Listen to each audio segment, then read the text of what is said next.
Sabbath. Happy day. And happy day. Happy Sabbath. Asanteni sana washiriki wetu pamoja na watazamaji wetu wote. Tungependa kuwakaribisheni nyinyi nyote katika sabato yetu ya leo.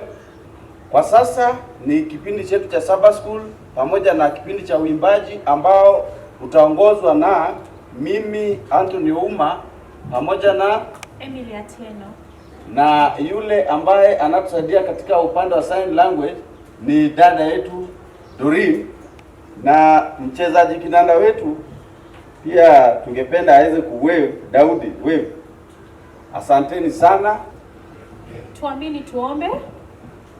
Mtakatifu Mungu wetu unayeishi mbinguni, sifa na shukrani zikurudie wewe. Tunashukuru sana asubuhi njema kwa ajili ya fursa uhai umetupa.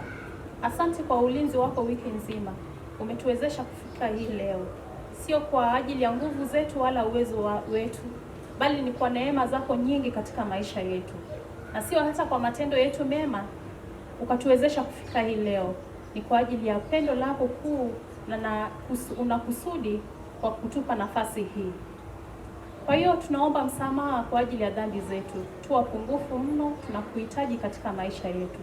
Tuoshe kwa damu ya mwanao iliyomwagika msalabani, ili tunapozitoa sifa zetu kwako ziweze kukubalika machoni pako. Takasa nafsi yetu, takasa nia yetu. Na tunapoanza kipindi cha sifa kwa ajili yako na vipindi vyote vya siku ya leo, vyote tunaomba uweze kutawala. Jina lako lihimidiwe katika mambo yote, kwani ndilo ombi letu katika jina lake Kristo ambaye ni mwombezi wetu. Amen. Anza na wimbo wetu.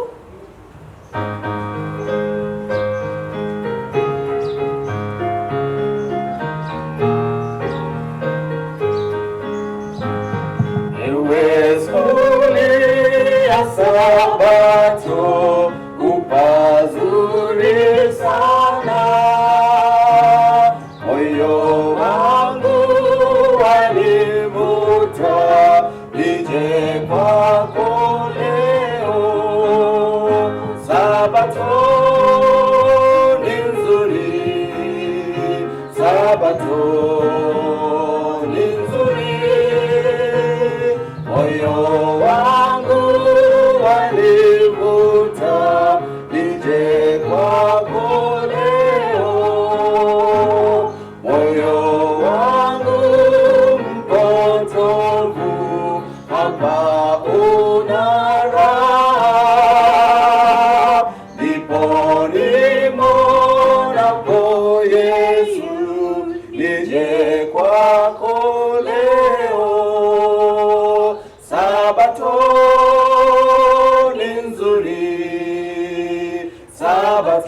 Sabato ni nzuri, moyo wangu wanivuta nije kwako leo. Hapa Yesu mwenye pendo aniita pole, nimtolee moyo yeye nije kwako leo. Sabato ni nzuri, Sabato ni nzuri, moyo wangu wanivuta nije kwako leo.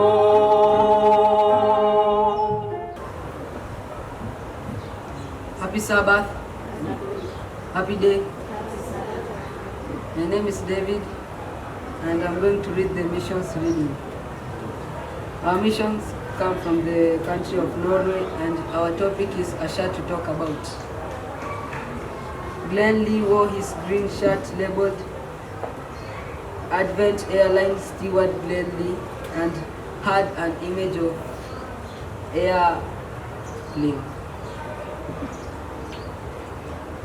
Glenn Lee boarded a subway train in Oslo, Norway.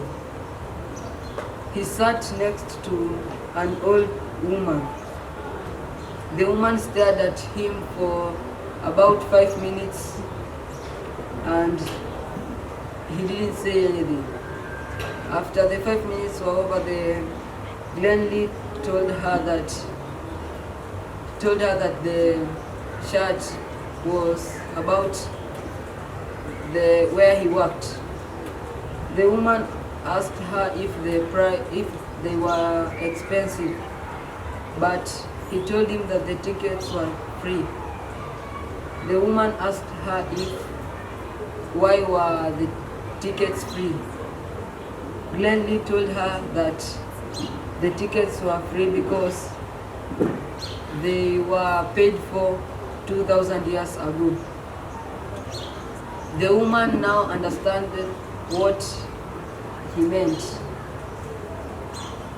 Glenn Lee told the woman that I don't like to interrupt people in their conversations, but I like to conversate with people through my chat. He told her that the meaning of the label in his church was Jesus. The woman told Glenn Lee that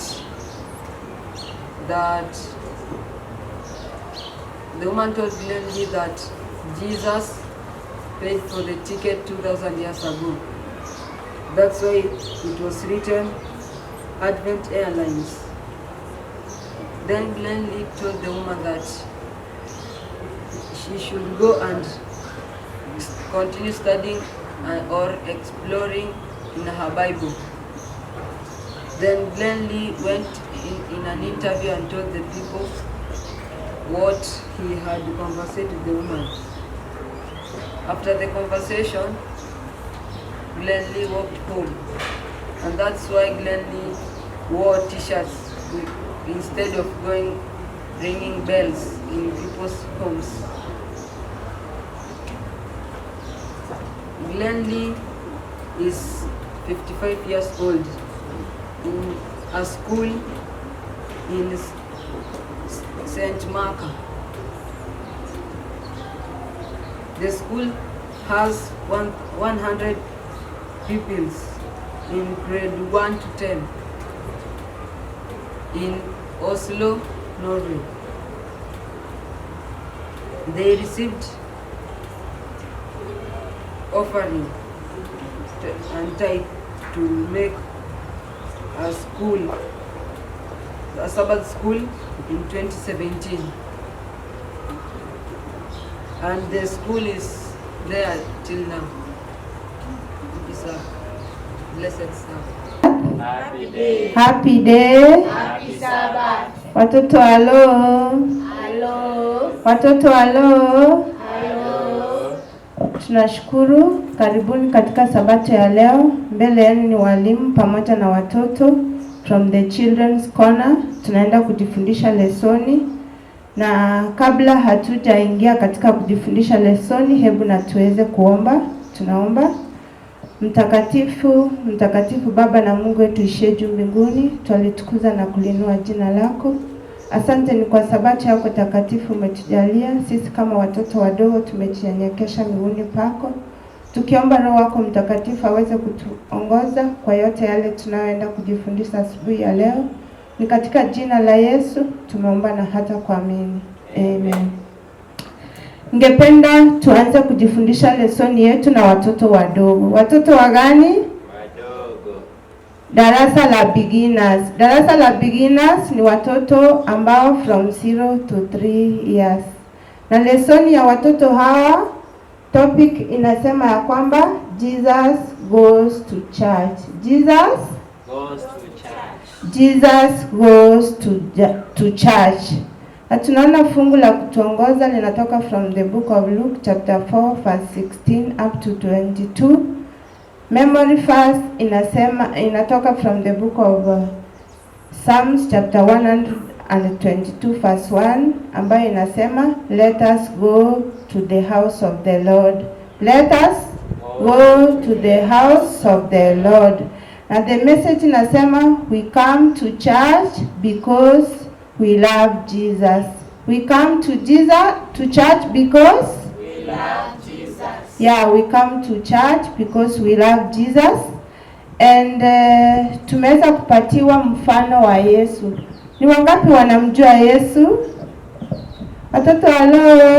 Yes. Ni wangapi wanamjua Yesu? Yesu ni mkombozi wetu. Alipokuwa mtoto mdogo, alikuwa anapenda kwenda kanisani. Na alipokuwa anaenda kanisani, alikuwa anaketi kama nyinyi hivi, alafu anasikiliza neno la Mungu. Na ndiposa tunaona ya kwamba in the book of Luke chapter 4 verse 18 inasema Yesu alichukua the scroll akaweza kusoma na akasema, the Spirit of God is upon me to preach good news to the poor. The Spirit of God is upon me to preach the good news to the poor. Na Mungu wetu aweze kuwabariki. Amen. Namkaribisha mwalimu ambaye atatuendeleza katika lesoni nyingine ya kindergarten. Happy Sabbath. Kwa majina ni Grace. Naenda kufundisha juu ya Rainbow Promise. Our topic is Rainbow. Tunasoma our memory verse from the book of Genesis chapter 9 verse 15. Mtasema baada ya mimi. Sawa sawa watoto. So I remember my covenant between me and you. And I remember my covenant between me and you.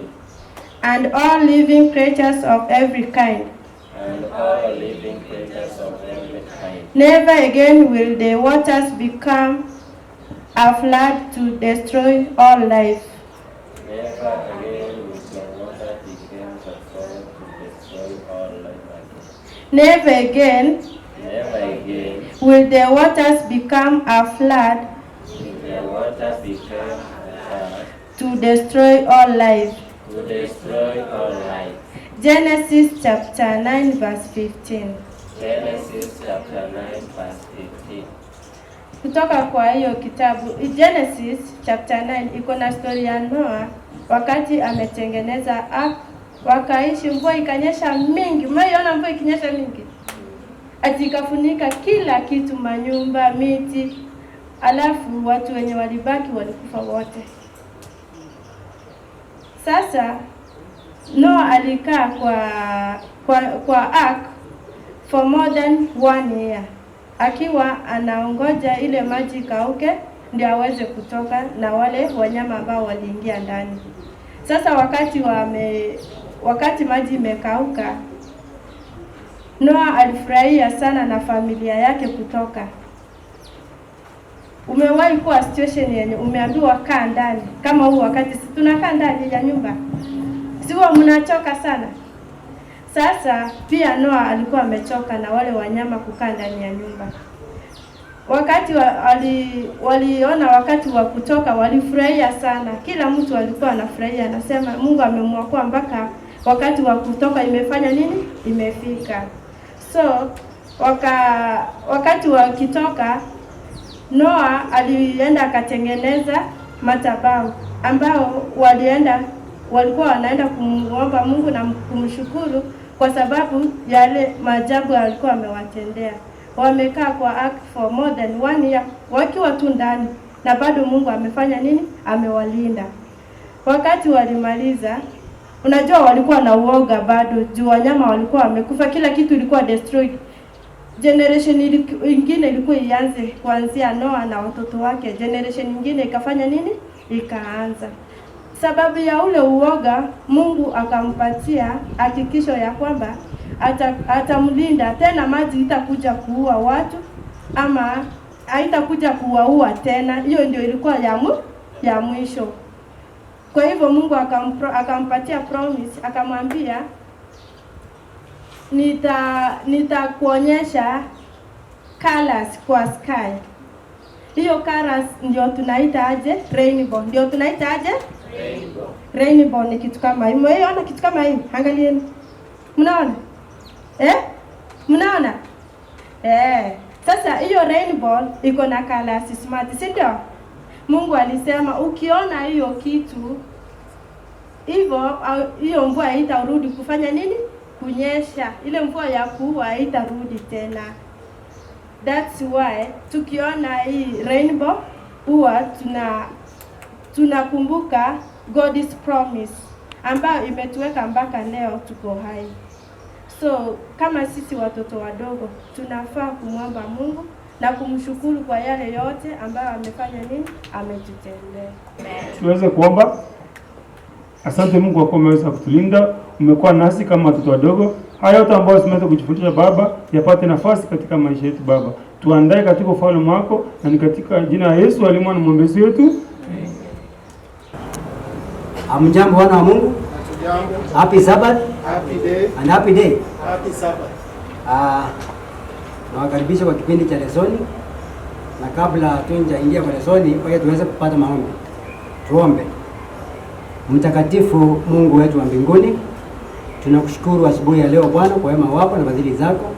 Tunapoingia katika kujifunza lesoni, kujifunza Biblia kupitia kwa lesoni, Bwana wetu, tuomba Roho wako aliye kiongozi akatuangazia utukufu wako, atufundishe maneno ya uzima, tukaandalie kwa ajili ya marejeo yako. Mapenzi yako yatendeke siku zote, hata mwisho wa kipindi hiki Bwana, wana wako tukafunzwa karibu nawe kuliko vile tulivyokuja hapa, katika jina la Yesu Kristo mwokozi wetu. Amen. Amen. Nawakaribisha kwa ajili ya kujifundisha lesoni yetu ya wiki hii, na kabla tujaingia kwa lesoni, nataka kuanza kufanya makaribisho kwanza. Ninaye dada yangu hapa, Sister Naomi Mwega, tuko na yeye, awasalimu. Hamjambo wana wa Mungu. Jambo. Sandi, mtafsiri wetu wa lugha ya ishara ni dada Nazi Anyango, anawasalimu namna hiyo. Hivyo, asante. Mimi majina ni Eda Mwenga. Karibuni.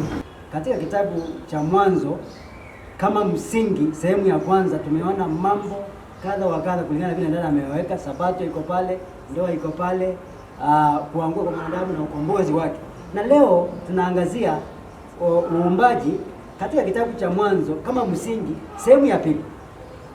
Na fungu la kukariri inatoa kitabu cha Zaburi 19 mstari wa kwanza. Nitanukuu tu vile imeandikwa katika lesoni hapa. Inasema, the heavens declares the glory of God and the firmament shows his work. Yaani mbingu zautangaza utukufu wa Mungu, nayo anga yaonyesha kazi ya mikono yake. Kabisa unapotazama juu, kuangalia mbingu, unaona utukufu wa Mungu tu. Vile mbingu inakaa kufanana, yani jinsi urembo wa mbingu ulivyo. Anga unapoitazama na mawingu yanapitana, yani you can see glory and glory of God. Na ndipo hapo mwandishi wa lesoni katika utangulizi akatuambia kwamba mambo mengi ambayo yametendeka, wale watu wanaitwa great thinkers ama wasomi hawa wakuu, walipokuwa wakifumbua na kuchunguza mambo, watu kama kina Isaac Newton, watu kama kina Johannes Kepler, watu kama kina John Ray na Robert Boyle, hawa watu wote walipokuwa wanatumika katika kufumbua na kuchunguza mambo, walikubaliana kwamba hawana uwezo wao wenyewe. Mungu amewaongoza, na kwamba kuna nguvu ambazo zimezidi za mwanadamu ambazo zinawaongoza kufikia kufumbua mambo ambayo yanayofanya. Unfortunately, miaka ya majuzi tu 19th century, watu hawa wanaitwa wanasayansi wamefika mahali wameanza kujitenga na kufahamu na imani ya Mungu. Wameanza kujiweka kando. Yaani wanapopata kitu wanategemea akili zao wenyewe. Na mambo hayo yamefikisha ulimwengu katika hali ya kuasi Mungu na kutokuwa na imani na Mungu na kutokuamini kwamba kile kinachoapia duniani, kile kilicho duniani sasa hivi kinapatikana kwa uwezo wa nguvu za Muumba ambaye ni Mungu wetu. Hakika ni kwamba Biblia inatuangazia jinsi mambo yalivyowekwa moja kwa moja, misingi ya dunia jinsi ilivyowekwa, kila kitu kinachoonekana. Tulivyosoma katika kitabu cha Yohana 1:1 kwamba kulikuwa na neno pale mwanzo, na neno lilikuwa kwa Mungu, na neno lilikuwa Mungu. Vyote vilivyoumbwa viliumbwa kwa huyo neno. Kila kitu kimekuja kwa mpango mkamilifu. Na kwa hivyo dunia ya sasa Na wasomi wa sasa, wale nawaita wasomi, the intellectuals, wanajifanya kwamba sasa hawamtegemei Mungu. Na ndio maana kama vile ambavyo umetanguliza lesoni ndani yangu kwamba ndoa imekuwa attacked. Watu wamekuja nowadays wanataka kufanya ndoa za jinsia moja. Mwanaume anataka kuoa mwanaume, mke anataka kuoa mke mwenzake. Mambo ambayo Biblia kabisa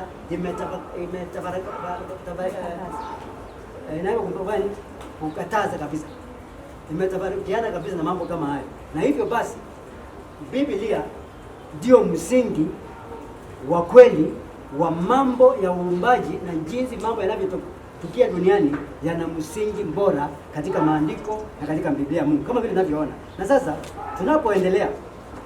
tunapoendelea dunia hiyo iliyoumbwa, nchi hiyo iliyoumbwa, watu wengi wanaamini kwamba dunia iko flat, yani ni tambarare. Wengi wanaimani kwamba dunia iko circular, yani iko round. Hebu tuambie maandiko yanatuambia nini kuhusu dunia? Dunia ni duara ama dunia ni tambarare? Karibu. Asante sana mwalimu. Yenyewe hii mambo ya uumbaji ukienda kuangalia, unajua mtu akifikiria anashangaa, anafikiria kuwa unajua hata mimi zamani nilikuwa nafikiria hii dunia iko flat tu, labda hakuna mwisho. Lakini sasa Biblia, na kumbe sio mimi peke yangu, kumbe na watu wengine wanafikiria hivi. Kumbe Biblia inasema ya kuwa Mungu aliumba hii ulimwengu kwa njia ya namna gani. Na hatuwezi kuelewa mpaka tumuone Yesu Kristo, mwana wa Mungu ambaye alikuwa amefunua yaliyokuwa katika ndani ya Mungu ili kwamba atuletee katika uumbaji. Sababu tunaambiwa kuwa katika Yohana 1 kwenda mpaka 3 ya kuwa hapo mwanzo kulikuwa na nini? Naye neno lilikuwa nini? Naye neno lilikuwa Mungu. Na vyote vilifanywa kupitia hiyo neno. Unaona? Sasa tunaambiwa kuwa sasa katika hii sehemu tunaona ukiangalia kitabu ya Job 26 fungu lake la 7 mpaka la hebu tuone Mungu aliwekaje hii, ni flat ama ni njia gani ilivyo. Ninasoma hivi. Huyu yeye hutandaza kazi juu ya nafasi isiyo na kitu na kutuundika ulimwengu pasipo kitu, uyafunga maji ndani ya mawingu yake mazito, na hilo wingu halipasuki. Jamani, unasikia mambo makuu wapenzi wa Bwana, jinsi Mungu alivyoumba mbingu. Ukifika fungu la 10 inasema amepiga duara kuwa ni mpaka juu ya uso wa maji. Unaona, mwanzo tumeambiwa kuwa Mungu nchi ilikuwa maji. Ulimwengu ulikuwa maji kabisa, na ilikuwa giza. Huko juu mpaka chini ilikuwa maji. Na Roho wa Mungu alikuwa pale.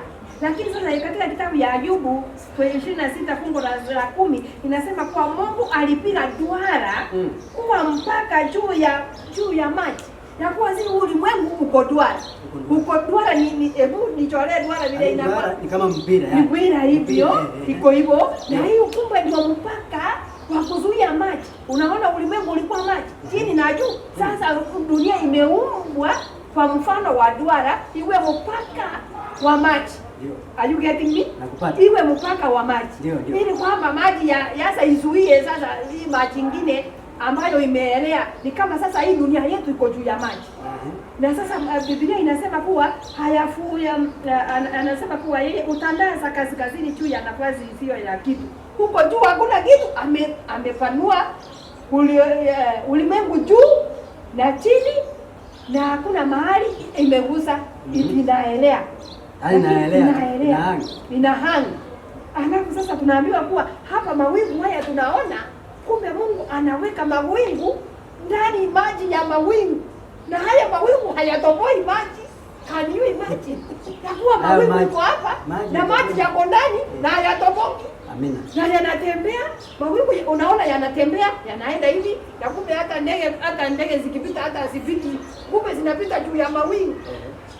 Yaani Mungu ni wa ajabu namna gani ya kuwa amefanya mambo ya ajabu. Lakini tunasoma katika kitabu ya Isaya 41 verse 22. Isaya 41 verse 22 inasoma Isaya 40 verse 21 inasema, je, hamjajua? Hamkusikia? Hamkuambiwa tokea mwanzo? Hamkufahamu tangu kuwepo kwa misingi ya dunia, yeye ndiye aliyeketi juu ya duara ya dunia. Are you getting now the shape of the earth? Takuwa the shape of the earth iliko duara. Unaona? Na kumbe hapo juu ndio Mungu halivyo. Na unajua Biblia inasema kuwa Mungu akiwa hapo juu na miguu yake imekanyaga wapi? Hadi mbingu ndio kiti chake. Dunia ndio mahali anawekelea miguu yake. Exactly. Yes.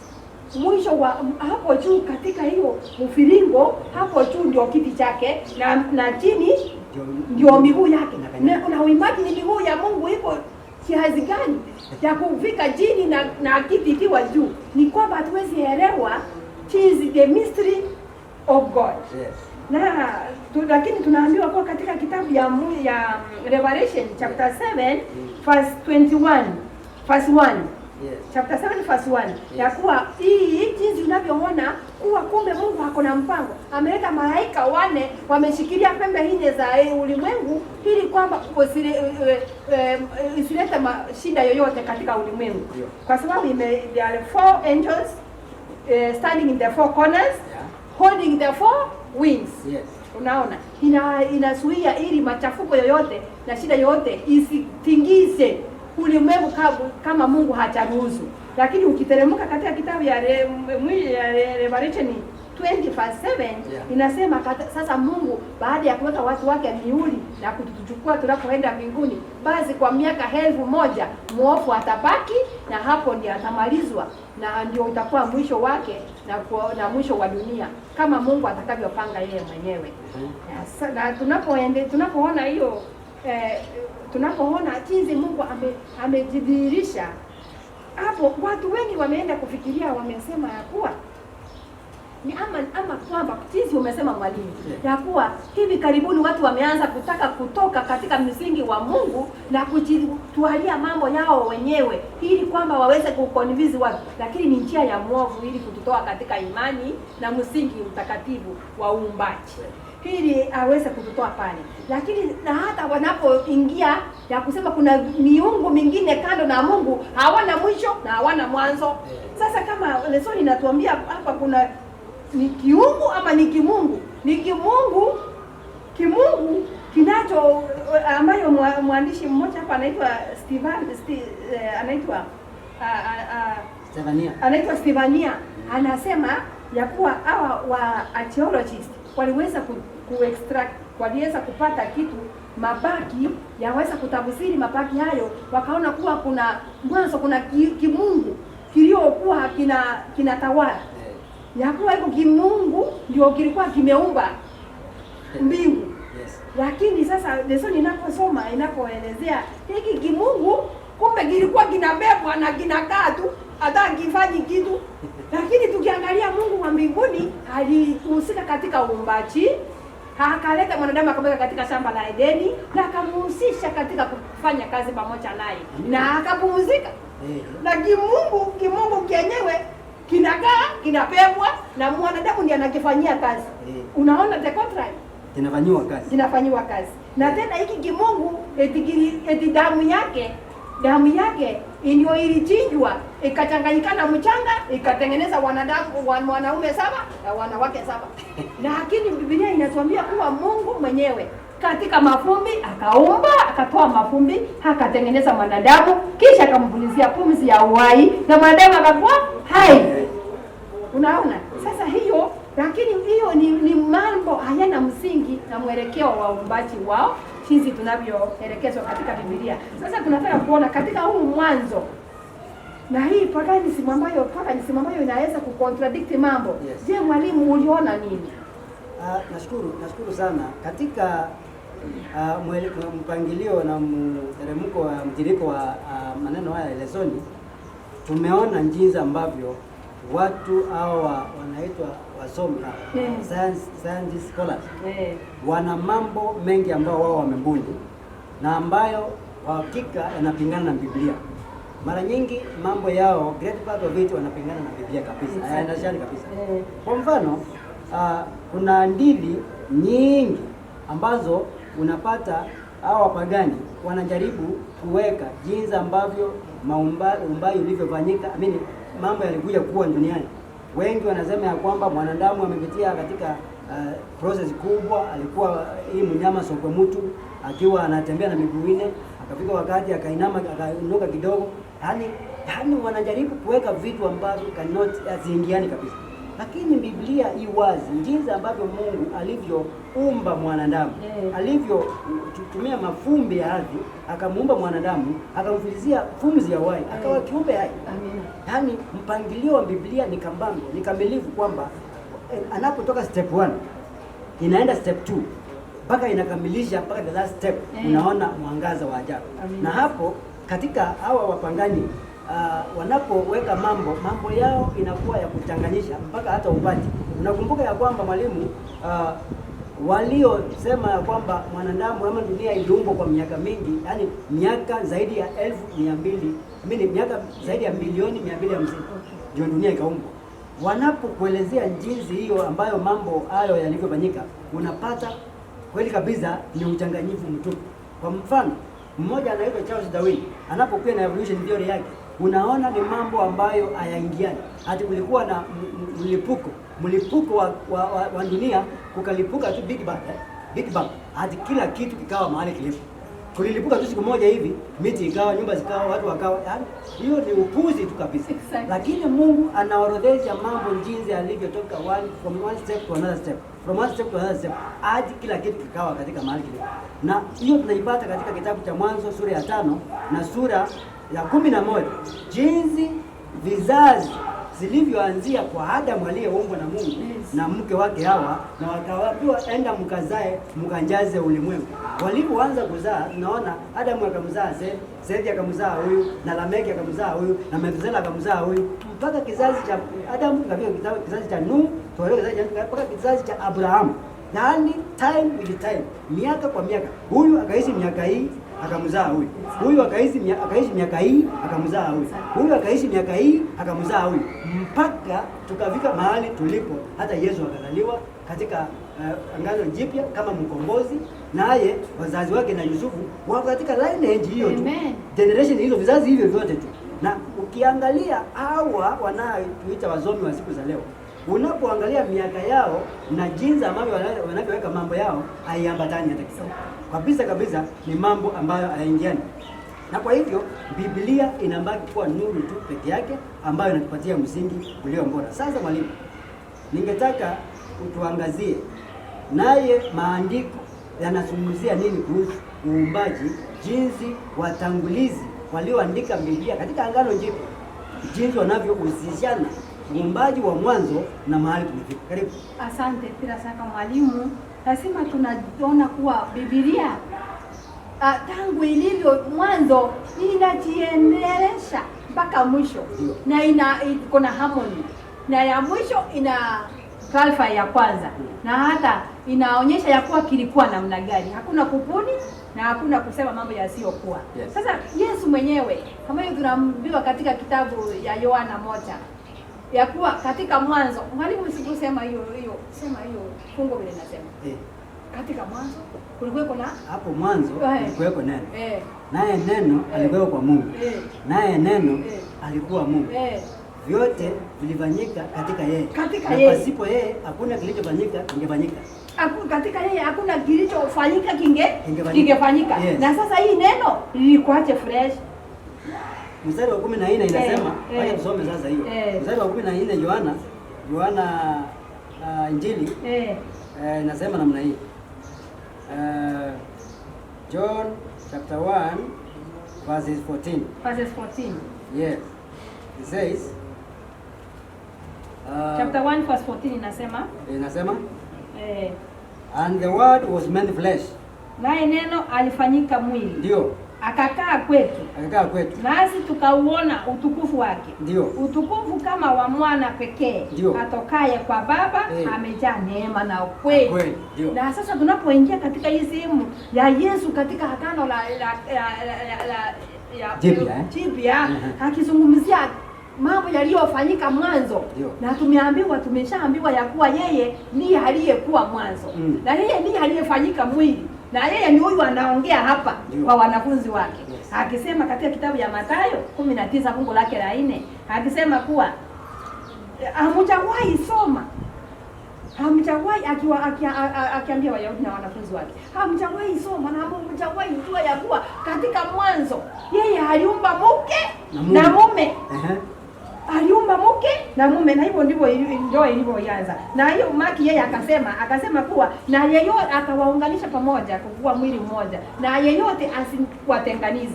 Kile kimeunganishwa na Mungu mwanadamu asikitenganize. Unaona? Sasa ni Yesu mwenyewe anafanya nini? Na hapo mwanzo tumeona Mungu akiumba mtu kwa mfano wake, mke na mume. Waka pamoja na wabariki na kuambia kufanya nini? Sahihi. Sasa Paulo yeye anasema nini katika kitabu ya Acts? Katika kitabu ya mitume inaitwa Matendo ya Mitume 14 fungu lake la 15 alipokuwa anawahubiria watu baada ya kutoka na kurudi akasikia kumbe wameanza kuabudu miungu. Alirudi na hasira. Akasema, nyinyi mnafanya nini? Nyinyi mnafanya nini? Mnaabudu miungu ambayo haiongei, haina uhai, haina mahali, mnawekelea mahali tu. Mwajui kuwa Mungu aliyeumba mbingu na nchi ni wanafaa kuabudiwa. Na yeye Mungu huyu hana pa kuwekelewa. Yeye akai kwa vinyumba vyenu vya kuweka vitu kama hivi. Hamjawahi soma, hamjawahi jua kuwa Mungu aliumba mbingu na nchi ndiye anafaa kuabudiwa. Sasa unaona ya kuwa Mungu tayari Paulo amelifaa mwanzo mahali Mungu ameumba mbingu na nchi. Na hapa kwa katika agano jipya. Na ukiangalia hiyo Wakorintho ya pili, hii na fungu lake la 6, akasema hivi ya kuwa Mungu aliamuru mwanga na ukue, akiambia Wakorintho ya kuwa Mungu aliamuru mwanga na ukue, na ukafanya nini? Ukawa. Basi sasa Mungu huyu ndiye ataamuru mwanga ukue katika roho za Wakorintho waweze kumjua Mungu kabisa na kusimama katika ukweli wake. Ndio. Unaona analifaa mwanzo. Na ako hapa. Ako hapa wapi? Agano Jipya. Haya, angalia sasa katika kitabu ya Warumi 5 fungu lake la 12. Anasema kuwa mwanzo mwanadamu wa kwanza ambaye ni Adamu aliasi, na kupitia kwake dhambi ikajaa ulimwengu na ikaleta maafa. Lakini sasa katika agano jipya tunapewa mwanadamu wa pili ambayo ni Yesu Kristo. Na kupitia kwake ulimwengu wote ulioanguka katika dhambi unapata ukombozi. Amina. Na katika yeye sasa tutaishi milele. Amina. Sasa wapenzi, tena tunasubiri nini? Tunamwendea huyu Kristo huyu, kwa sababu yeye mwenyewe ndio uhai na uhai milele, katika jina la Yesu aliye Bwana wetu. Amina. Asante sana mwalimu. Natumai ya kwamba tumebarikiwa katika lesoni hii. Yaani imetuonyesha jinsi mpangilio wa Mungu ulivyo kambambe na ulivyo mkamilifu katika mwanadamu ambaye ameumbwa na Bwana na Mungu wetu. Tuweze kuomba. Baba, katika jina la Yesu Kristo, tunakushukuru. Tunasema ni asante kwa sababu wewe ni muumba wetu, ulitumba kwa mfano wako, na tulipoanguka katika dhambi ukamtoa Yesu akafa kwa sababu ya kutukomboa. Hivyo sasa sisi tuko huru, tunapokuja machoni pako tuko na ujasiri tukijua wewe ni muumba wetu na unatusikia na unatupenda. Asante kwa upendo huo wa ajabu, na tunaomba kwa tunapokuwa katika ulimwengu huu, Roho wako asidi kuwa mwalimu wetu, asidi kutuonyesha jinsi uumbaji wako uliofanya na unaleta utukufu katika mbingu, ili kwamba tuweze kuangalia ya kuwa tutaenda kuishi mbingu ya milele ambayo umeumba kwa njia ya ajabu ambayo haiwezi ongelelewa. Umetayarishia wanadamu ambao tutaenda kuishi milele. Tusaidie tunapokuwa ulimwengu huu hadi tuweze kufika katika nchi mpya ile ambayo utakuwa umetayarisha kwa sababu yetu. Saidia wasikilizaji wetu, saidia wote ambao wanatutazama, saidia wana wako wote ambao wanakuja kwa sababu ya utukufu na ukombozi. Ndilo ombi letu asubuhi ya leo, katika jina safi lake Yesu Kristo aliye Bwana mkombozi wetu tumeomba na kuamini. Amen.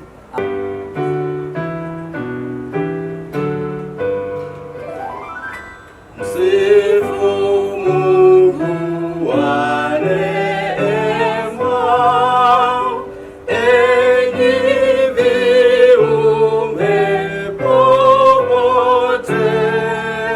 watu pia sifuni.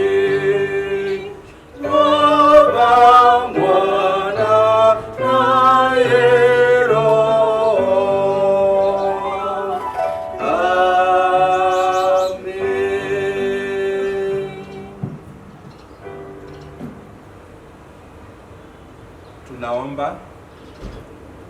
Baba wetu wa mbinguni unayetupenda ajabu siku zote, tumekuja mbele zako siku nzuri ya Sabato tuweze kukusikiliza, tusome neno lako, tupate baraka zako na uongozi wako. Sema nasi Baba siku ya leo, na pia utubariki, tuongoze zote kwa utukufu wako.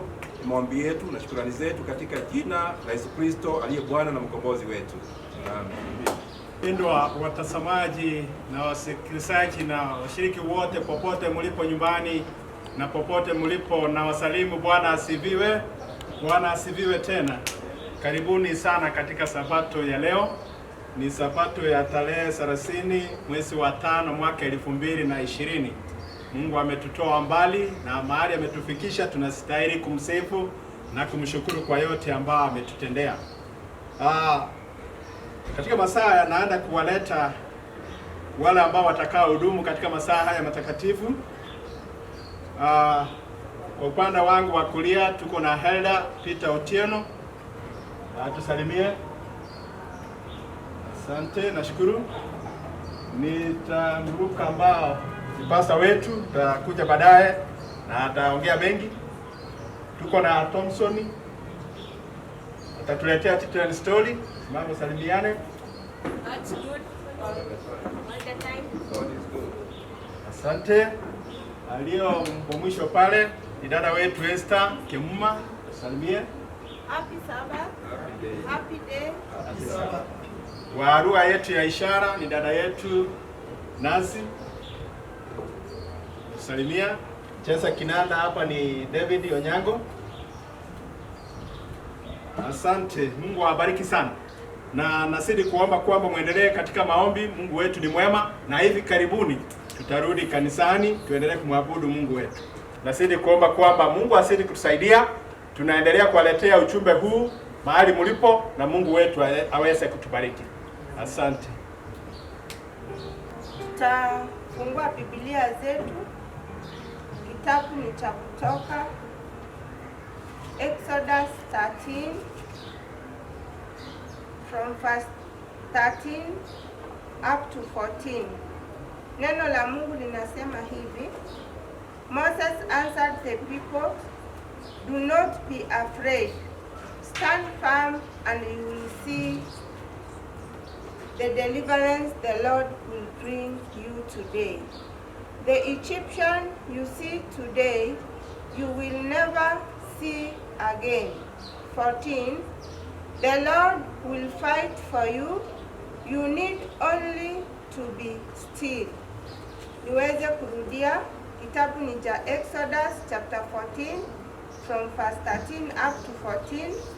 Neno la Mungu linasema, Moses answered the people, "Do not be afraid. Stand firm and you will see the deliverance the Lord will bring to you today. The Egyptian you see today, you will never see again. The Lord will fight for you. You need only to be still." Mungu wetu na aweze kulibariki andiko lake. Tutasimama mahali popote tulipo, tukiwa manyumbani mwetu. Tutasimama na nyimbo zetu za Kristo namba 151.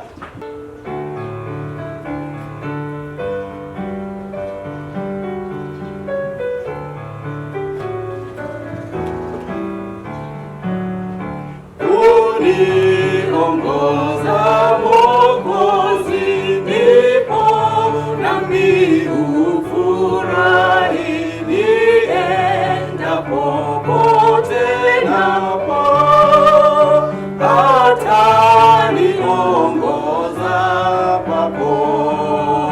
Uongoza unishika kwa mkono wa hakika,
Baba na Mungu wetu wa mbinguni, tunakushukuru, tunalimidi jina lako kwa sababu wewe ni Mungu wetu mkuu. Tunalinua jina lako kwa sababu ya ukuu wako ambao unaotenda katika maisha ya wanadamu. Tunakushukuru kwa sababu ya upendo wako wa kipekee.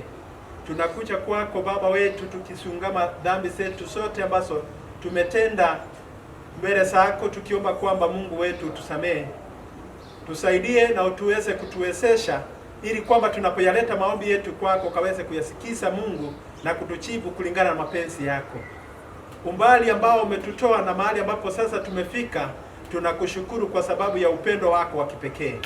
Kutokana na changamoto la ugonjwa wa COVID-19, Baba wetu tunakushukuru kwa sababu unaendelea kuwasaidia watoto wako hebu ulimwengu kote mahali ambapo ugonjwa huu msambaa. Tunaomba kwamba Mungu wetu ukaweze kuwaokoa watu wako. Tena mapenzi yako katika Kristo Yesu tunaomba na kuamini.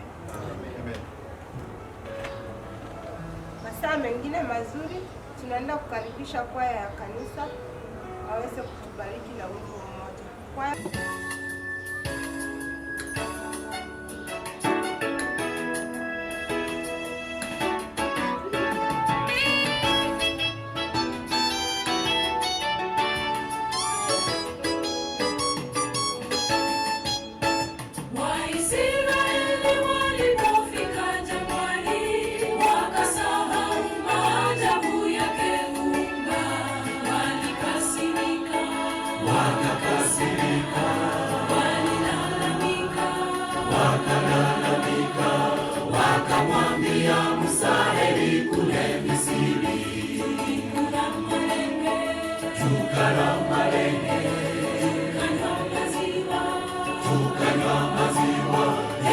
uturejeshe Misri tulikotoka.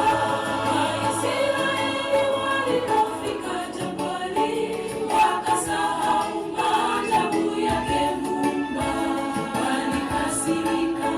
Walikasirika, wakalalamika, wakamwambia Musa, heri kule Misri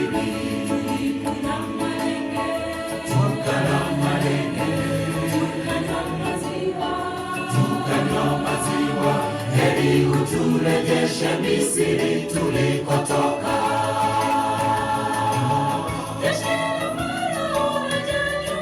Laja nyuma, angamiza walokuwa na imani hapa, hawakufika kule Kanaani.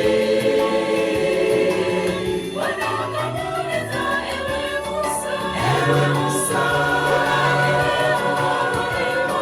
moyoni mwako nyosha fimbo yako baharini, wakavuka wakashangaa.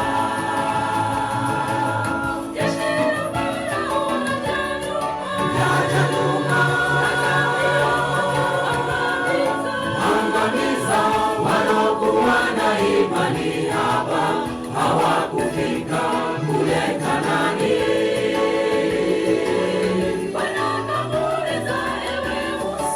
Ewe Musa, moyoni mwako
nasi tumeondoka,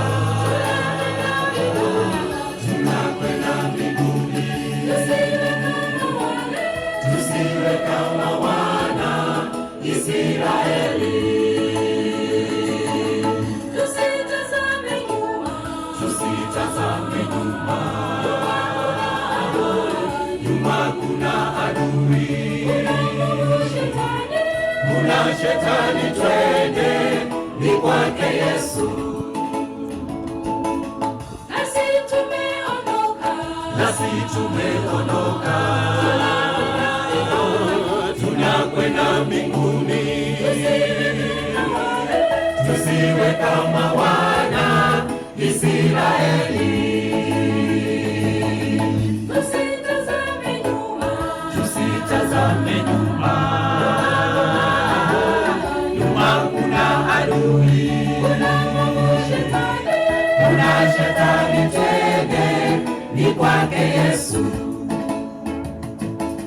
Nasi tumeondoka, tunakwenda mbinguni. Tusiwe kama wana Israeli, tusitazame nyuma, nyuma kuna adui, kuna shetani, twende ni kwake Yesu. Tunashukuru sana wanakwaya kwa wimbo mzuri namna hivyo. Mungu azidi kuwabariki. Masaa haya matakatifu sasa naenda kumkaribisha Pastor aweze kusimama ili aweze kunena nasi. Jina langu ni Joash Mugoi Otwere na pastor wetu ni Pastor Moses Moreithi. Karibu pastor kwa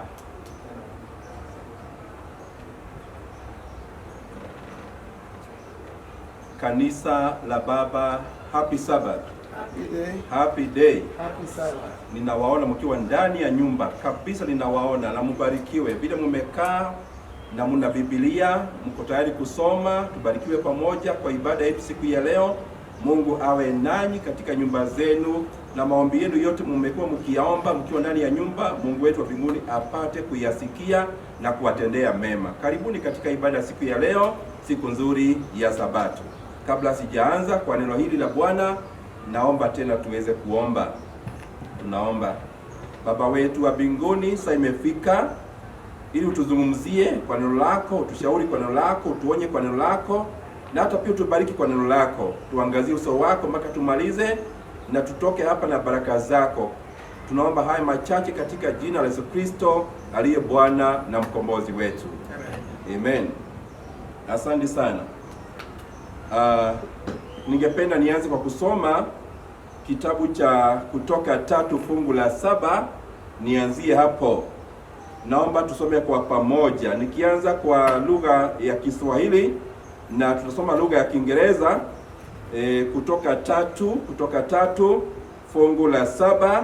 Bwana akasema, hakika nimeona mateso ya watu wangu walioko Misri, nami nimekisikia kilio chao kwa sababu ya wasimamizi wao, maana nayajua maumivu yao.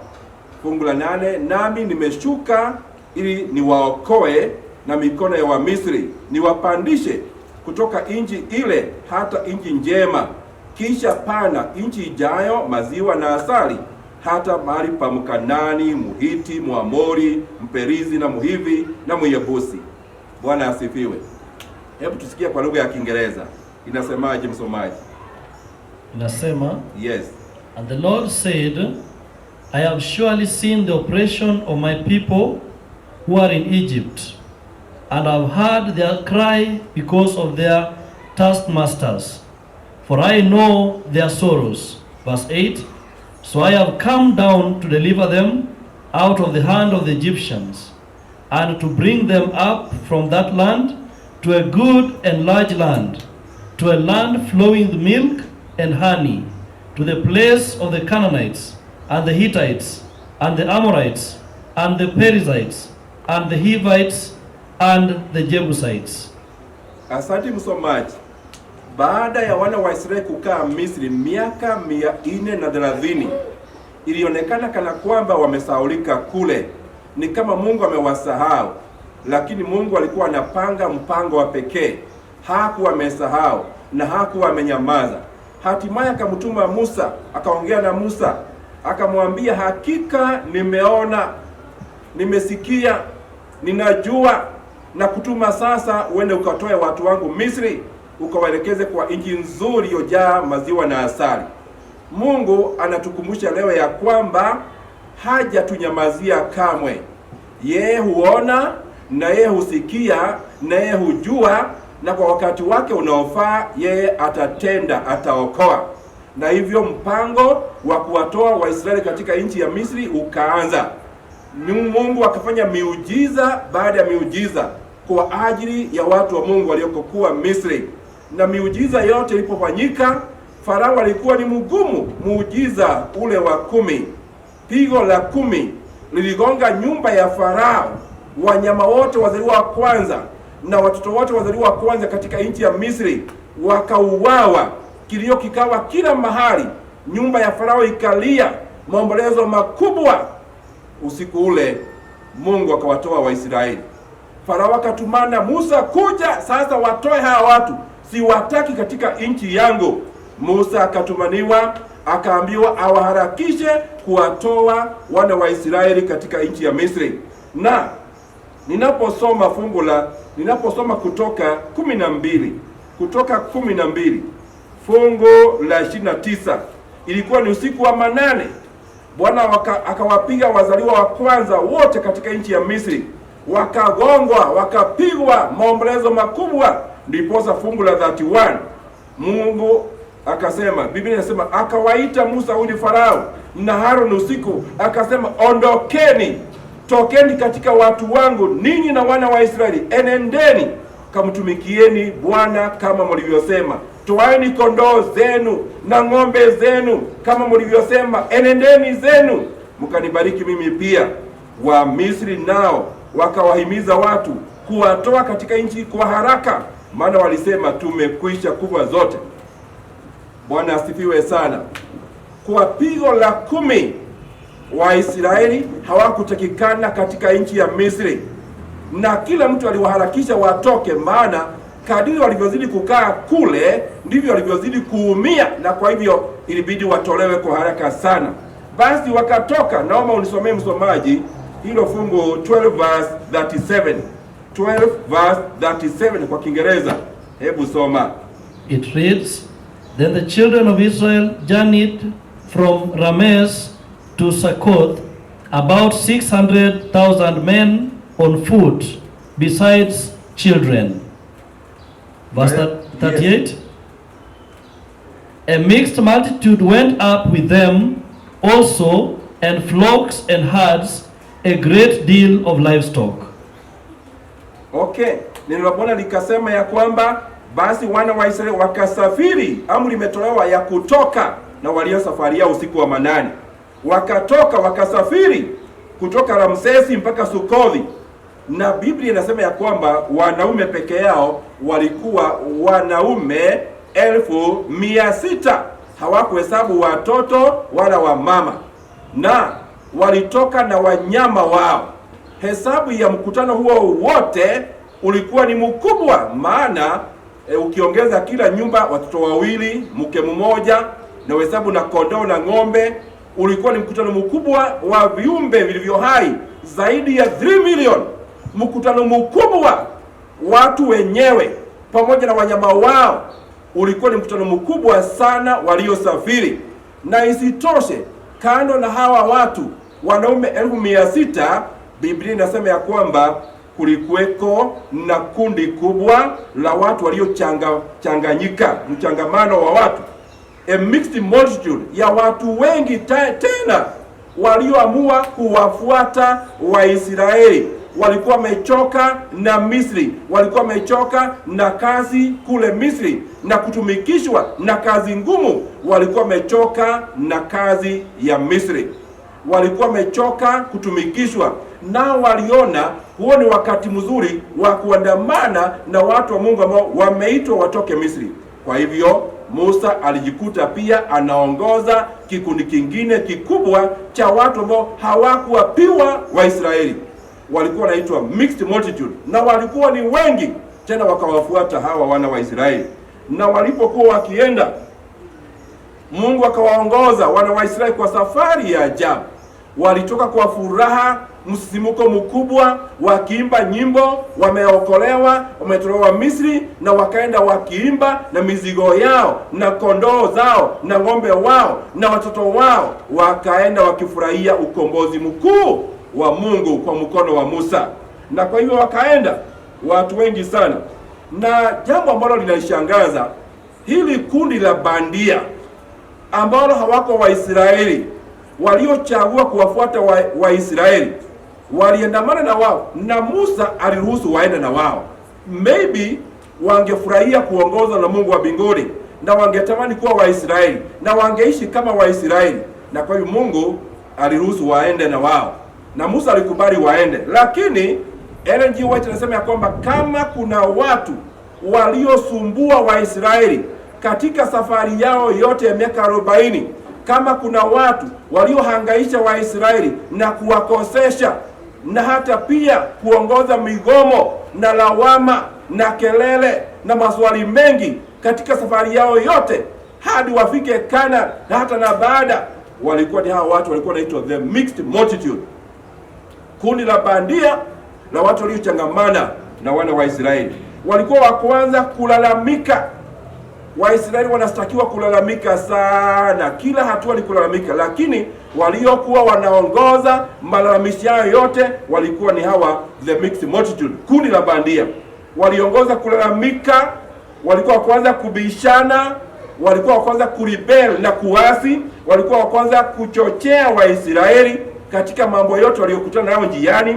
Walinungunika, waliwakumbusha Waisraeli masufuria ya nyama na malenge na vitunguu waliokuwa wamezoea kula kule Misri.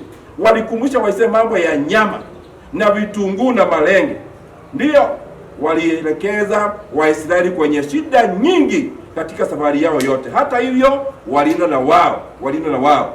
Na jambo la kushangaza, Waisraeli wakaelekea siku 3 mchana na usiku, wakaelekea kukabili the Red Sea ama Red Sea. Walipoelekea the Red Sea, wakaona mbele hakuna tumaini lolote. Waliangalia mbele, wakaona kuna bahari kubwa, na kadri walivyoikaribia ile bahari ndivyo ilivyozidi kuwa kubwa ile shida yao. Na wakaenda, na Mungu aliwaongoza. Unaposoma Exodus 13 verse 17 inasema nini? God did not lead them on the road that made sense to them.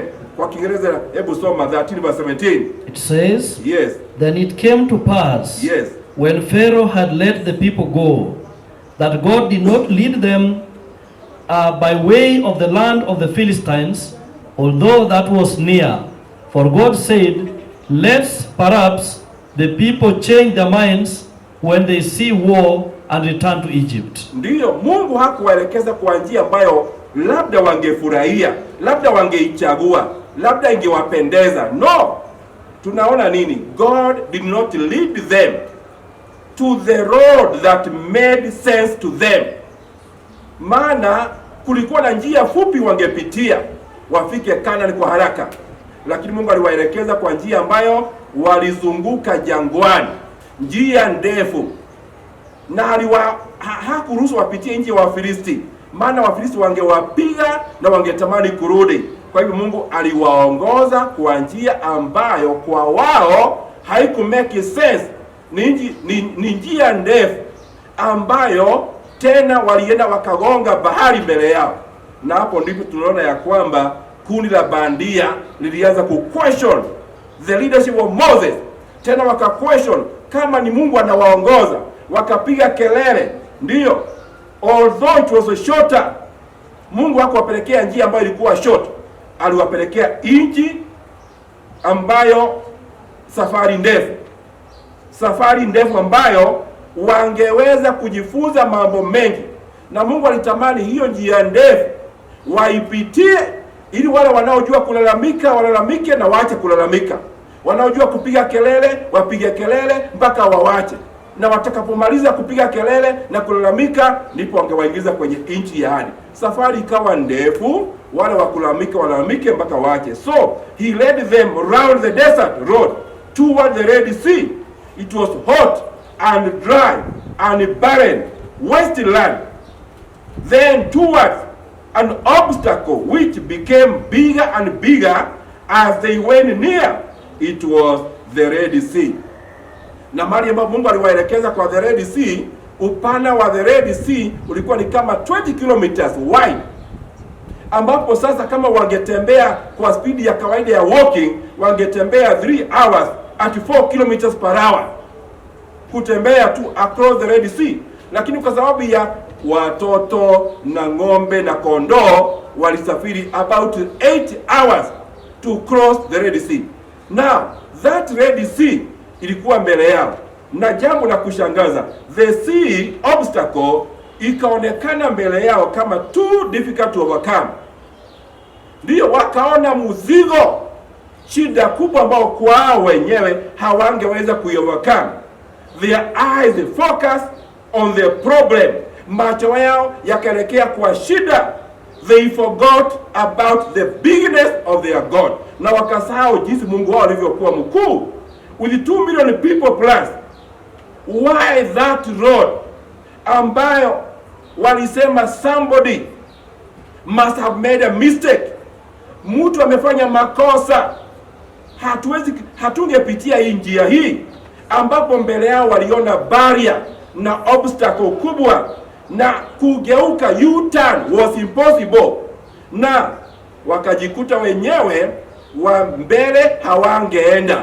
Wakaangalia mkono wao wa kuume, wakaona milima iliyokuwa imejaa mawe, na mawe yenyewe ilichomwa na jua, inaitwa milima ya mawe ya moto. Maana kama ungeguza na mikono yako ungechomeka. Mkono ule mwingine wa kushoto, nchi ya Wafilisti na Wamaleki, watu wanaopenda vita, hawangeenda huko nyuma yao. Jambo la kushangaza, walipoangalia nyuma warudi Misri, wakaona vumbi ya magari ya Farao, magari 600 chariots za kivita, magari ya kivita. Farao alituma the best captains na commandos, wakawafuata Waisraeli. Kwa hivyo Waisraeli wakajikuta kwa kile ambacho kinaitwa the wits end corner. Wits end corner ni mahali ambapo akili yako wewe inapotelea hapo. Haiwezi kureason, ni kulia tu, hakuna kitu ambacho unaweza kufanya. Maana mbele kuna obstacle, nyuma kuna obstacle, mkono wa kuume na wa kushoto, hakuna mahali ambapo ungeweza kwenda. Which means all their reasoning, hakuna plan B walikuwa nayo, wakajikuta mahali ambapo hawangekuwa na solution yoyote. Nyuma yao Farao walikuja na magari 600. Farao Dedimas mwaka wa 1447 BC ndiye alikuwa katika uongozi. Mbele yao bahari 20 kilometers wide across 2200 meters deep sea. Waliona mbele na nyuma, pande na pande, obstacle ambayo hawangeweza kwenda, na kwa hivyo waliona sasa wao ni walie, wapige kelele, wagombane, walaumu, wakasirike, wakasema kila kitu. Na hapo ndipo the mixed multitude walivyoonekana their true colors. Hebu nisomee 14 verse 10, Exodus 14 verse 10 to 12. Inasema nini? 14 verse 10. Yes. And when Pharaoh drew near, the children of Israel lifted their eyes, and behold, the Egyptians marched after them. So they were very afraid, and the children of Israel cried out to the Lord. Verse 11. Then they said to Moses, because there were no graves in Egypt, have you taken us away to die in the wilderness? Why have you dealt with us to bring us up out of Egypt? Verse 12. Is this not the word that we told you in Egypt, saying, let us alone, that we may serve the Egyptians?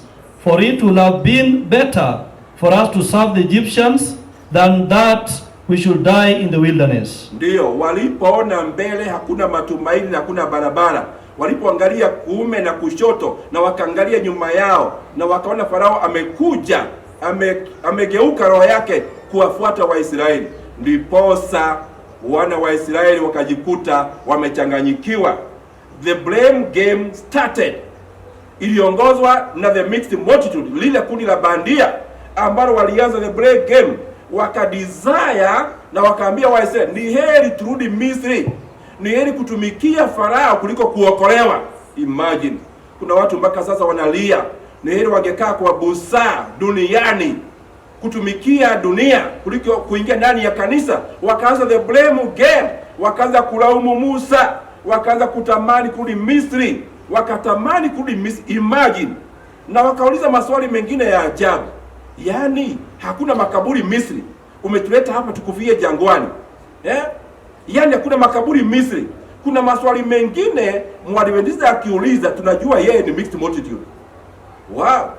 Kuna maswali mengine ukiuliza ndani ya kanisa tunaelewa mara moja huyu si msafiri pamoja nasi, yeye ni among the mixed multitude. Kundi lile la bandia lilitoka Misri si kwa sababu walikuwa waokolewe, walitoka out of curiosity, walitamani kwenda na wengine mahali wanaenda, wale wanajua lakini hawa hawajui wanaenda wapi, na kwa hiyo walienda tu kuwasumbua njiani. Hakuna makaburi kule Misri. Wakauliza, wakasema si mambo haya ndio yale tulikuambia tulipokuwa kule Misri. Walianza migomo kule, walianza kuchochea Waisraeli kule. Hata hivyo Mungu kwa mkono wake hodari aliwaelekeza watu wake na wakaenda. Ninaposoma Exodus 13 verse 18, turudie tusome vizuri ile fungu. Exodus 13 verse 18 nasema, yes, so God led the people around by way of the wilderness of the Red Sea, and the children of Israel went up in orderly ranks out of the land of Egypt. Yes, Biblia inasema lakini Mungu akawaongoza kwa ile njia ambayo haiku make sense kwao. Why? Nataka nikujulishe mambo kadhaa. Licha ya hayo yote Mungu aliwaelekeza kwa hiyo njia ngumu. Why? Because God knows what he's doing. Mungu anajua kile anafanya. God knows what he is doing.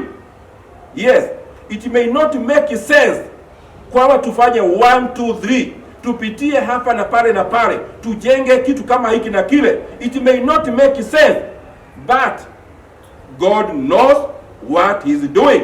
Na Mungu alijua kwa nini awaelekeze kwa ile njia. His timing seems off. They are waiting and the long journey, the wandering in the desert. Ilikuwa haiku make sense kwa wana wa Israeli. But Mungu wetu alituelekeza pale. Aliwaelekeza watu wake pale. Which means let us trust him no matter which way he leads. He knows our way. He has the big picture of the full journey.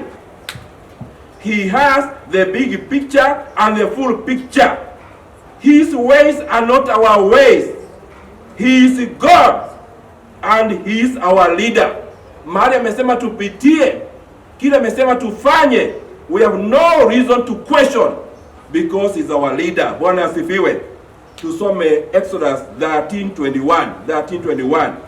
Inasemaje? Bible reads, yes, and the Lord went before them the Lord went before them by day in a pillar of cloud, clouds to lead the way. Inasema to lead the way.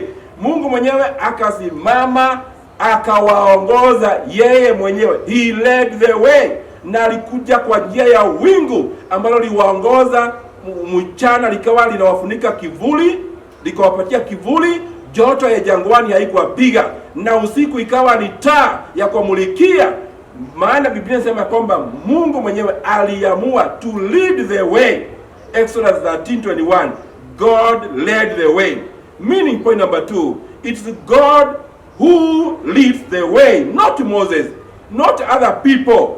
It was God who led the way, which means we don't have to struggle looking for the way.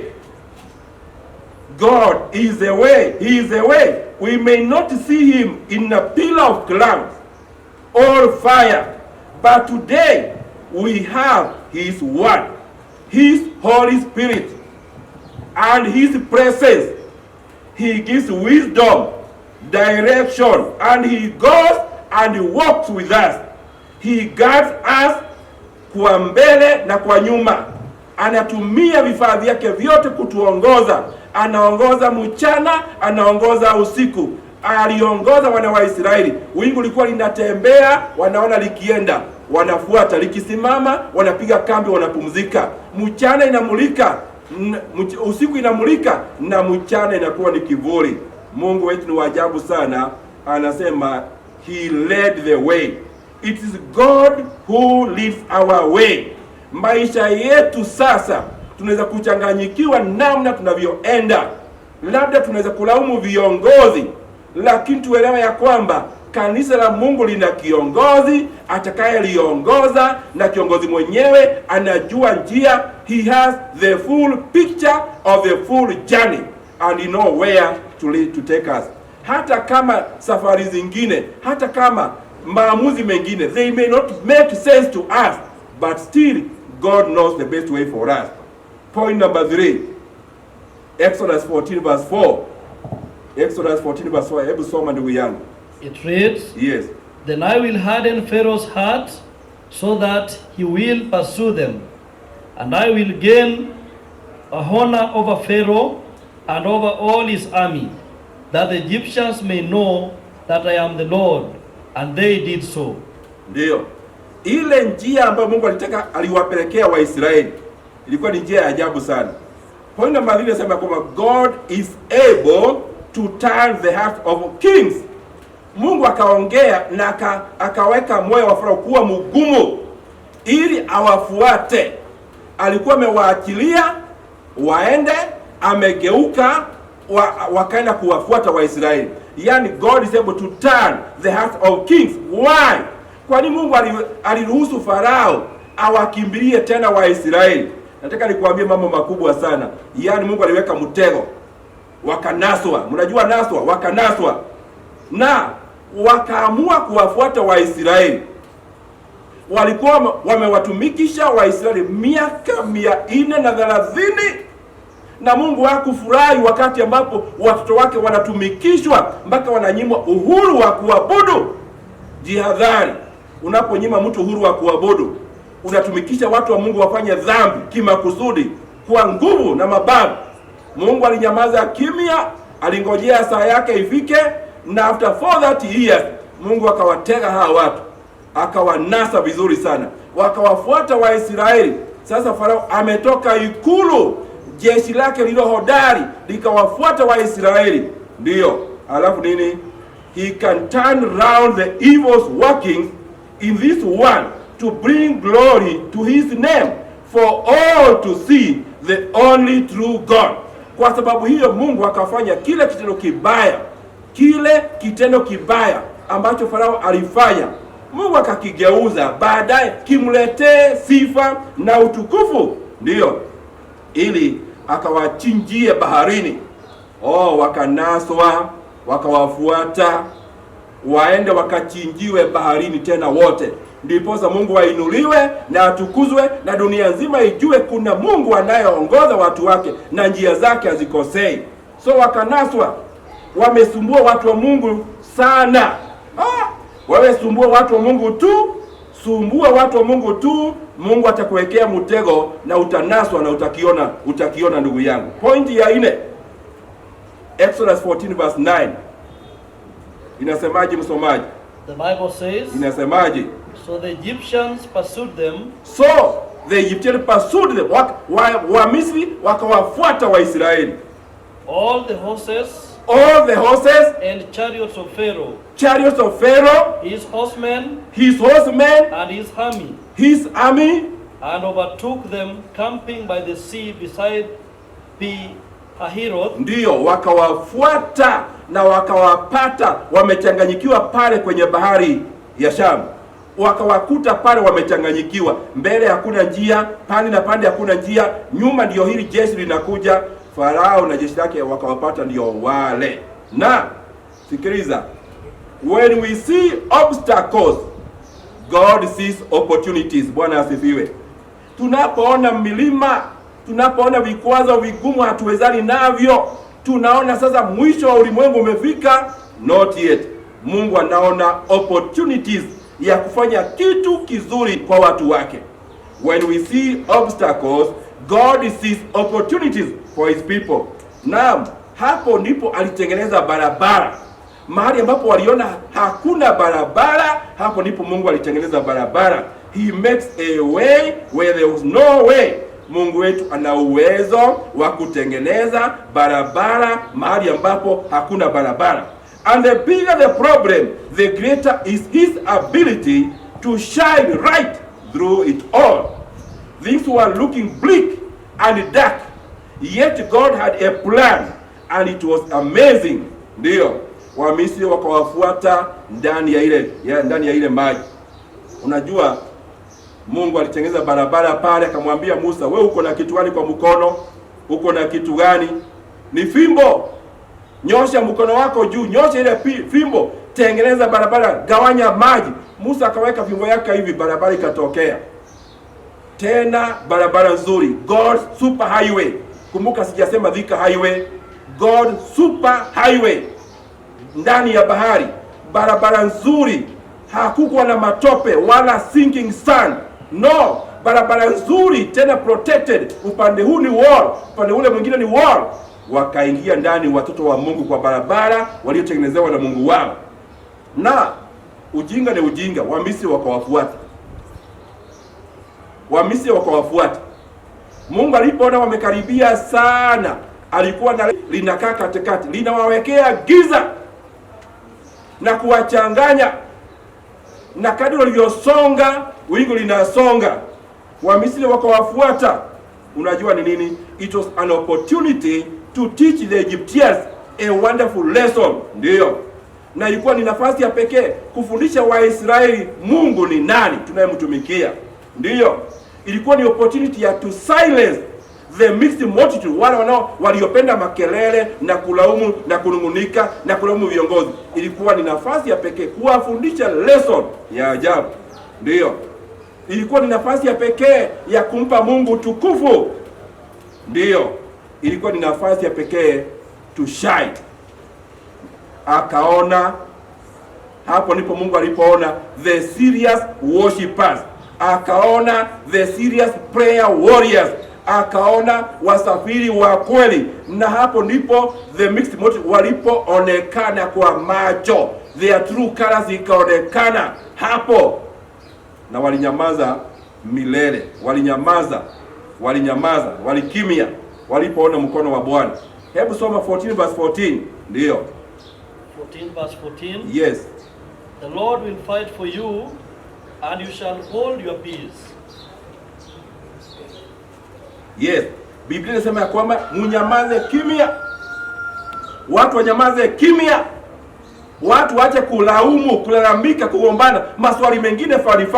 Watu wanyamaze kimya, waone vile Mungu atawatendea. We can focus on the problem or we can choose to trust God. Tunaweza kuchagua kumwangalia Mungu wetu, to focus on the we can choose to focus on the problem or we can choose to trust God. Na Mungu aliwaambia mnyamaze kimya, mutulie, muone kile Mungu atawatendea. When they saw the enemy coming their way, they were terrified. Walijawa na uoga, wakawa na mashaka na uongozi uliokuweko, wakamuuliza Mungu maswali, wakalalamika, wakanungunika, wakatetemeka. Yet God did not get mad. Mungu hakukasirika kama wao, alivumilia ubinadamu wao. He only asked a question. Trust and see. Obey and trust. Mengine muone vile Mungu atawatendea. He only asked for their obedience and their trust. We can focus on the problem or we can choose to trust God. Mara nyingi shida zikiwa nyingi, watu wengi huchagua kupiga kelele. Sawa, You can choose kupiga kelele ama kumtumaini Mungu. Wengine walichagua kupiga kelele na wengine walichagua kumtumaini Mungu. Ninapendezwa na fungu la 15, msomaji soma. Ninapendezwa na 15, 14:15 inasemaje? Verse 15. Yes. And the Lord said to Moses. And the Lord said to Moses. Why do you cry to me? Kwa nini unalialia? Tell the children of Israel to go forward. Tell the children of Israel to go forward. Literally inasema ya kwamba Musa, wacha kulia, wacha kuomba. Stop even praying. Stop even crying. Why? Prayer is vital, yet sometimes God says it's time to get moving. Wakati mwingine hakuna haja ya kuomba, maana ni wakati wa kutenda, ni wakati wa kuondoka. God may ask for stillness and trust. Other times he might say, get going and keep trusting. We need to know when to be still and when to keep going. God does not lead in confusion, but with the assurance and clarity. Yes, there is time to stop praying and there is time to start moving. Mungu akawaambia sasa, wacha kuomba, amukeni, wacha kulia, wacheni kulialia, wacheni kuomba. Maana kulikuwa na watu walikuwa na lialia, wengine walikuwa wanaomba, wengine walikuwa wananungunika. Mungu akawaambia no. Sasa ambia watu waamuke, twende. Waamuke, twende. Yes. There is time to pray and stop praying and then do the actions. Kuna wakati wa kuomba na kuna wakati wa kuacha kuomba ili watu watende matendo sasa. Kuna wakati wa kuplan na kuna wakati wa kutake actions. Ndiyo, mara nyingi tunachukua muda mrefu kupanga mambo kwa church board, mipango mikubwa, kamati ya ujenzi, wakati mrefu, muda mwingi, maombi mengi. Yes. Mungu aliwaambia Waisraeli, now stop praying, it's time to get moving. Ndiyo akawaambia sasa, amukeni twende. Kwani watu wanalia? Waambie watu waache kulia, waache kuomba, waanze kwenda. Na waliposimama waende, waliona mbele yao barabara iko tayari, Mungu ameitengeneza. God knows which door he will choose for us. Na hebu nisome hivi vizuri. God knows which doors he will close and which one he will open for our people. Mungu anajua ni mlango gani atafunga na ni mlango gani atafungua kwa ajili ya watu wake. Na ni vizuri kuelewa ya kwamba sometimes we have to stop praying and now we begin going forward. Na hiyo nimesoma nikaelewa vizuri katika 14:15. Yes, even today umeomba, sawa, Mungu husikia. Pray then start moving. Stop praying, now go forward. Na walipoanza hatua ya kwanza, barabara ikapatikana. Exodus 14:16 inasemaje? Jambo la 7 nikujulishe. Verse 16. Yes. But lift up your rod. Inua fimbo yako and stretch your hand over the sea. Guza yale maji and divide it. Gawanya yale maji kwa ile fimbo. And the children of Israel shall go yes on dry ground yes through the midst of the sea. Ndiyo, God will work powerfully on our behalf, but first obedience. Mungu atatenda kwa uwezo wake wote na nguvu zake zote kwa ajili yetu, lakini first thing first, obedience first. Na hapo ndipo barabara ikafunguka. Mungu akamwambia Musa, inua mkono na fimbo, gawanya maji, barabara ikapatikana. Mungu akaachilia nguvu zake na barabara ikapatikana. Watu wakapitia ndani ya nchi kavu. Hakukuwa na matope wala mchanga ambao wangezama ndani yao, na wakapitia vizuri sana. Ukisoma hadi 18, wakaingia ndani ya barabara ya Mungu, God super highway through the sea. Na walipofika katikati, wale Farao ni wajinga, wakaingia ndani ya barabara ya wenyewe. Wakaingia kwa barabara ya wenyewe, lakini Farao mwenyewe aliona hapa kuna swali. Akakaa juu ya mwamba, akaachilia jeshi lake likaingia peke yao, magari 600. Farao peke akabaki ng'ambo ile nyingine ajionee wakirudishwa. Lakini walipoingia ndani ya bahari na wakakaribia Waisraeli, lile wingu likaja tena katikati ya Waisraeli na Wamisri. likasimama pale, likawawekea wakati mgumu. Magari yakatoka miguu, matope yakaja. Sasa wakasukuma magari yao, wakaripea miguu, wakarudisha miguu kwa magari yao, wakawa na hard time kuwafikia Waisraeli. Mungu alikuwa ameweka bureki pale, Waisraeli wasonge na wakasonga na wakaenda. Tunaona walinaswa ya pili, wakaingia kwa barabara ambayo haikuwa yao. Wameingia kwenye bahari na hawakutengenezewa ile barabara ya watu wa Mungu, usicheze nayo. Nisomee fungu la 19. Yes.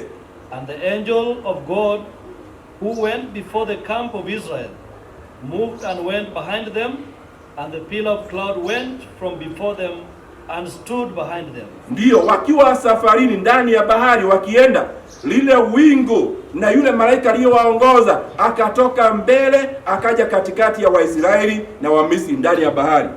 Maana yake ni nini? God will stand between us. Lile wingu lilisimama kati ya Waisraeli na maadui wao. God will stand between us and the enemy. We never fight alone. We never fight alone. Ukitamuka kusoma mpaka 25 utaona mambo ya ajabu pale. He protected the Israelites from all sides. He kept them under his care. It was a lesson kwa Waisraeli na Wamisri. Na hebu soma pale mbele tena kidogo tuone. Verse 22 endelea. So the children of Israel went into the midst of the sea. Wakaingia ndani. On the dry ground. Kwao ni dry ground. And the waters were a wall to them. Ukuta wa maji, ndio. On their right hand and on their left hand. Yes. And the Egyptians pursued and went after them into the midst of the sea. Hawakujifunza lesson, wangerudia hapo lakini wakawafuata. All Pharaoh's horses, his chariots and his horsemen. Verse 24. Yes. Now it came to pass in the morning watch that the Lord looked down upon the army of Egyptians through the pillar of the fire and cloud, and it troubled the army of the Egyptians. He troubled the army. Akawasumbua ili wasiwafikie Waisraeli. Soma tena. Verse 25. Yes. And he took off their chariot wheels. Akatoa miguu ya magari yao. So that they drove them with the difficulty. Akawapatia hard times ya kusafiri na kuwafuata. And the Egyptians said, sikiliza hii ni kali sana. Na Wamisri wakasema, let us flee from the face of the Israel. Tutorokee uso wa Mungu. For the Lord fights for them against the Egyptians. Kwa sababu ni Mungu anayewapigania Waisraeli. They knew very well, hiyo vita yote Mungu anapigania watu wake. They knew they were fighting God. But nevertheless, hawakuacha. Walijua kabisa wanapigana na Mungu. Walijua kabisa hii kelele zao na kufuatafuata hawa Israeli, walijua wanapigana na Mungu mwenyewe na hawakuacha. Ni mara ngapi watu wetu siku ya leo wanajua kabisa wanapigana na Mungu na hawaachi, wanaendelea tu, walikiona kiboko cha ajabu. Soma 31, fungu la 31. 31. Yes. Thus Israel saw the great work which the Lord had done in Egypt. Yes. So the people feared the Lord and believed the Lord and his servant Moses. Ndio, wakati Waisraeli walivuka ile ngambo, wakafika ngambo ile nyingine, ilikuwa ni wakati wa mapambazuko, early the morning, wakavuka vizuri. Musa akaangalia Wamisri wanawafuata. Ndio, Musa akaguza yale maji na ile fimbo tena, ikawameza Wamisri wote. Wakamezwa wote. Farao akiangalia huko nyuma, aliona barabara imefunikana. Imekwisha. Wamisri wamemezwa. Waisraeli wamevuka vizuri. Kulipopambazuka, bahari ikatulia vizuri, hakukuwa na mawimbi yoyote yale. Waisraeli wakaamuka kuona, wakaona maiti zimesongeshwa karibu na mahali wamepiga kambi. Maiti zimejaa. Magari ya Farao yamevunjwa. Wakajiokotea masilaha na kile walichoweza kuchukua, wakachukua, wakaona mizoga na maiti za watu, wakashangaa. The Bible tells us, wakaona kazi kubwa kwa ajili yao. Wakaona kazi kubwa Mungu amewatendea kwa ajili yao. Wakaona kazi kubwa. ya ukombozi Mungu amewatendea. Na mara moja Miriam akaanzisha wimbo, choristers akaanzisha wimbo wa ajabu, wakaanza kuimba wimbo wa furaha na wimbo wa ukombozi. They saw God kwa macho yao.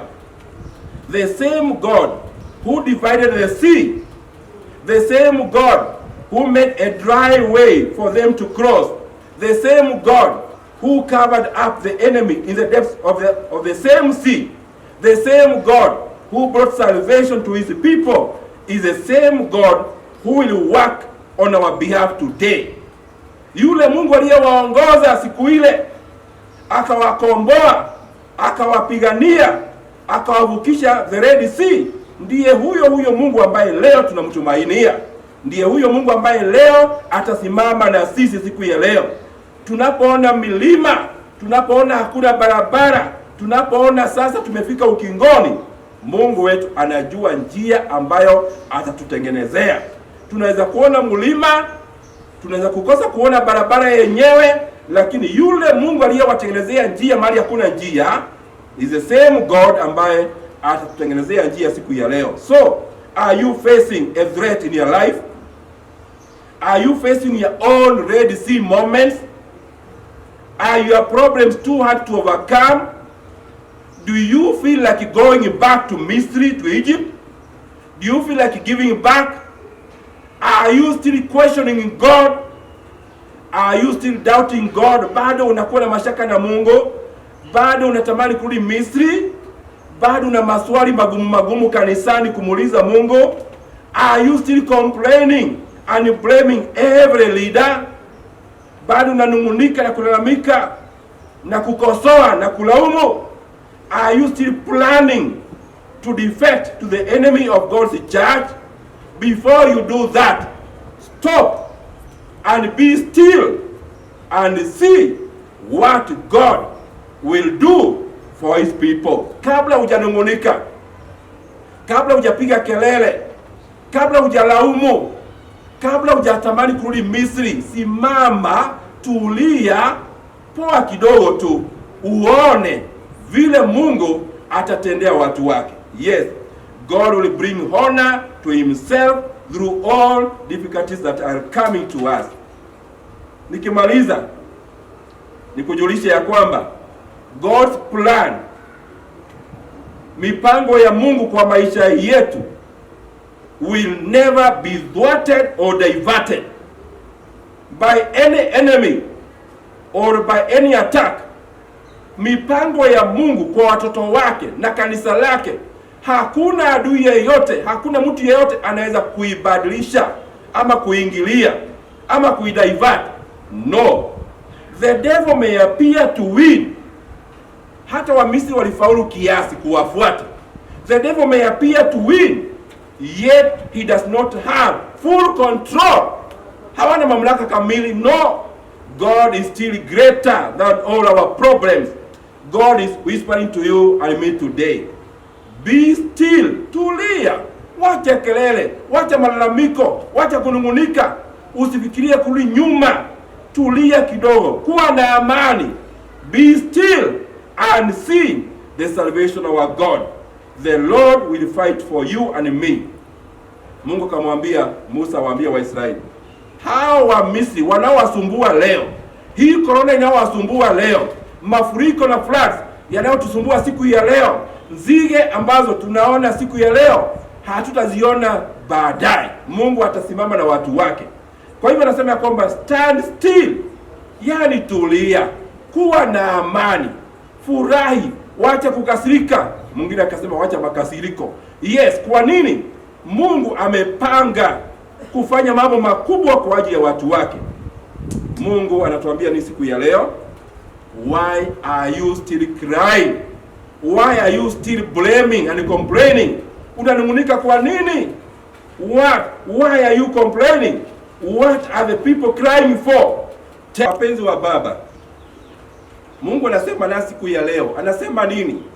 Sikiliza ujumbe ambao Musa alitoa. Musa akawaambia watu, msiogope, simameni tu mkauone wokovu wa Bwana atakaowafanyia leo. Kwa maana hao Wamisri walikuwa ni the obstacles, kizuizi, shida, mlima, mateso. Hao wa Misri, hayo mateso, hiyo shida, hiyo corona, hiyo floods, hiyo nzige, hayo magonjwa, changamoto zote hizo zote, hao wa Misri mliowaona leo hamutawaona tena milele. Bwana atawapigania ninyi, nanyi mtanyamaza kimya, mtaacha kukomboleni tena. Bwana asifiwe. Na kwa haya yote Mungu atubariki sana, tuweze kuwa na ujasiri wa safari, kwa maana safari ingaliko na tena tumekaribia ukingoni. Tusife moyo hata kidogo. Mungu abariki nyumba yako na maisha yako ya kiroho, na usirudi nyuma na usitamani kurudi nyuma. Simama tu imara na Mungu akubariki sana. Asanteni sana. Tukutane Sabato ijayo. Thank you. Wimbo namba 155. Njiani huniongoza Yesu wangu Mwokozi, mema atapunguza milele kiongozi, ina raha kuandamana duniani daima, nijaposumbuka sana yeye hutenda vyema, nijaposumbuka sana yeye hutenda vyema. Njiani huniongoza, hupunguza matata, nikiugua hupoza, na njaa ninashiba, nichokapo guu langu nguvu zikapungua, jiwe lilo mbele yangu hunibubujika, jiwe lilo mbele yangu hunibubujika. Njiani huniongoza kwa pendo zilizokuu, mwisho atanituliza kwake Baba yangu juu, nikivikwa kutokufa nikaenda Mwokozi, nitamsifu sana sifa, kweli ni kiongozi, nitamsifu sana sifa, kweli ni kiongozi. Mtakatifu, mtakatifu Mungu wetu unayetupenda sana. Baba, ni wakati mwema tumekuja tena mbele zako. Mtumishi wako amenena na watoto wako kwa njia ya kipekee. Anaponena neno la uhai, mambo yale ambayo yaliwasumbua watoto wako wa Israeli walipotoka jangwani, mateso waliopitia, Baba, uliweza kuonekana na kusimama na wao kidete katika kila jambo ambalo walipitia. Uliweza kujidhihirisha wazi kwamba wewe ni Mungu. Baba, hata nasi wakati huu tumekusimamisha tena katika maisha yetu. Ingia katika familia zetu, ingia katika kila shida ambayo watoto wako wanapitia. Tuongoze Sabato hii ambayo ni takatifu, ambayo tunakamilisha leo, hadi tutakapofika tena Sabato itakayofuata. Ongoza watoto wako kila popote walipo, na utukufu wako uzidi kuonekana. Baba, hili ni ombi letu, tukiomba tukiamini katika jina la Yesu aliye mkombozi wetu. Amen.